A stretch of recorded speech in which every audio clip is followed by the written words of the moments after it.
Good morning po sa ating lahat. So ngayon po, habang naghihintay po tayo ng mag-i-sponsor ulit sa atin. So kasi isang linggo na po akong hindi nakakapag-upload. Kasi naghihintay talaga tayo ng mag-i-sponsor sa ginagawa nating project. So habang naghihintay tayo, nag-member kami ng isang lending. So may savings naman ako doon ng konti. So withdrawin ko muna para yun muna yung maibibigay natin sa mga senior citizen nating pedicab driver. So siguro naman kahit maliit na bagay lang, siguro naman kahit paano makakatulong yun kahit sa isang araw lang na pangangailangan nila. So di ko alam kung magkano yung withdrawin ko, pero sa pagkakaano ko lang, maliit lang yun. So withdraw ako doon ng 1K. So ilang pedicab driver na yung matutulungan nun. So makikinabang.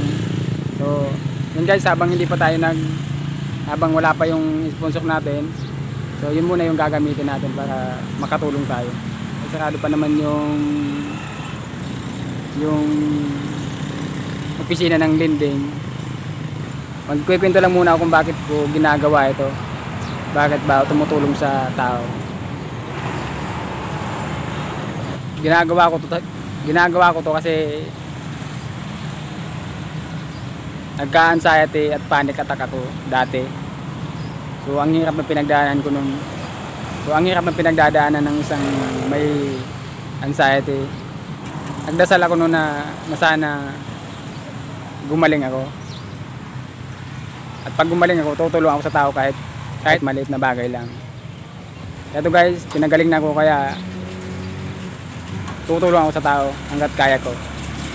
So guys, habang hindi pa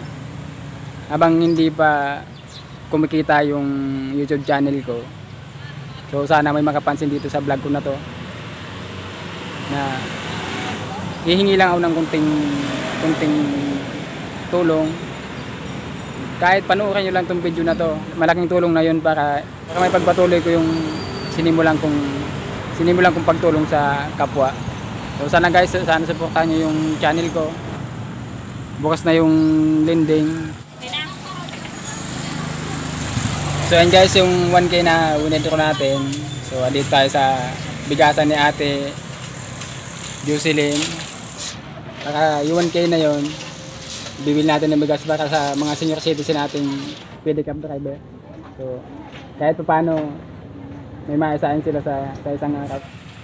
Sa pula no? So, andito naman pala tayo sa suki natin. Sana balang araw isa to sa magiging sponsor natin sa bigas. Pag nagsakay na nga ito. Pag nagsakay na.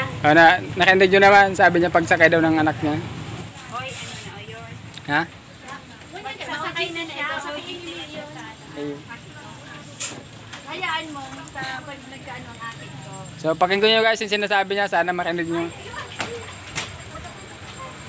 Pag nakasakay daw yung anak niya, kasi malapit nakapag-OJT na daw, so siya yung isa sa magiging sponsor natin sa mga bigas dahil may mga gulay. Palubog ang sticker. Ha? Palubog ang sticker. Yun guys, sana tong 1K na to na winindro natin, sana pagdating ng araw hindi na to 1K. So 1 million na daw.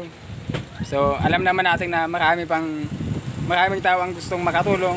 So kaya naniniwala tayong lalaki tong 1K na to. So sana guys, sa gustong tumulong, bukas po ang aking channel. So yun guys, nagpapakilo tayo ng bigas. So sa ngayon, 10 kilo lang muna kaya natin.